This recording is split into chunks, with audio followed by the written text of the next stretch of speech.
Hello, I'm David Britton. And I'm Riley Lopez. Thank you for joining us today on NFN News. Now let's just jump into it. Our first story of the day is an important one. Over the last couple of weeks, numerous reports have come in of people being taxed too much by President Wilkin, which leaves the question, is the government corrupt or was it just a simple mistake? We have talked to several people regarding this issue, and the two people who agreed to an interview wish to remain anonymous. So, last week, when I received my paycheck, I realized Tyrant Wilkin had taken out over $1,000 from my paycheck for taxes when I only needed $400 taken out. That is unfair and cruel. I have a child to feed, and I have to pay for their tuition and their education and all of their supplies to be happy. And I couldn't do that. My child is starving because of you. So the government stole all my money. Well, not all of it, but they just taxed me way too much money. And I have some old senile stepmother who needs her meds every single day. But since they stole my money, I couldn't afford to buy her meds. So she was running around all naked through the streets, and some policeman comes up to my door, and he's like, "Is this your old lady who was naked?" I was like, "Oh great, who let Janice out of the house again? They know she's senile and doesn't know how to put clothes on. And she is only allowed indoors naked, and she should know that. But she didn't have her meds because the government stole my money."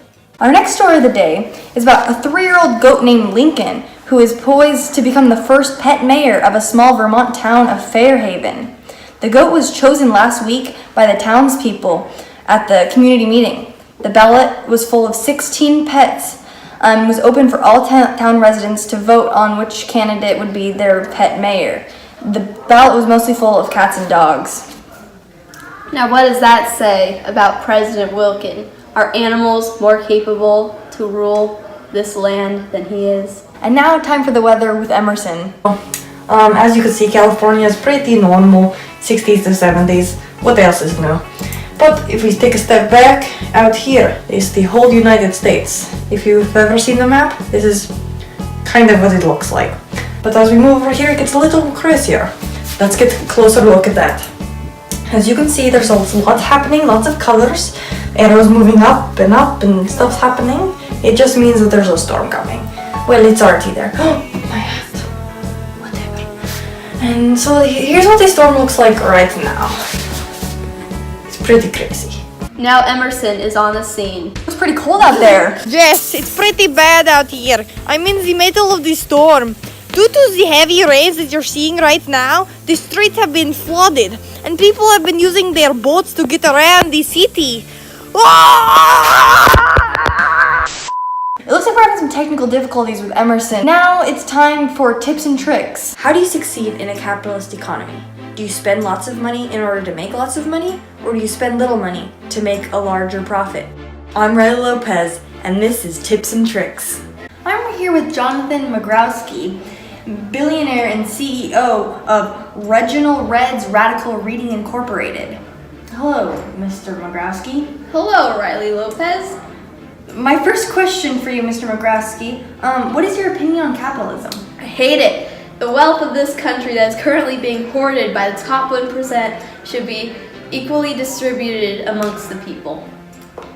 But if I remember correctly, Mr. Magrowski, you are in that top 1%. Are you saying you are willing to distribute your money amongst the people for the greater good of the country? Well, no, but that's because I'm self-made and I actually deserve my money, unlike some people. So what solutions do you have to solve this capitalistic epidemic? Ultimately, there is no end to capitalism. It is like a plague waiting to wreak havoc on your unsuspecting lives. So if capitalism is forever, how can one succeed in a capitalistic economy? Don't fall for phony lies made by big corporations who just want your money. You gotta learn how to self-preserve, how to stop yourself from falling for cheap company tricks. You're the only one who can protect yourself in this world. Be weary, be ready, and come on down to Regional Red's Radical Reading Incorporation to help support underprivileged kids and their families. That's all the time we have for today for tips and tricks. Back to you, David, in the studio. And that's where we're going to end today's show. If you liked it, smash that like button. And if you're new here or not already subscribed, do that now and hit that notification bell so you get notified every time we upload. Thank you for watching. I was David Britton. And I'm still Riley Lopez. Goodbye. Oh.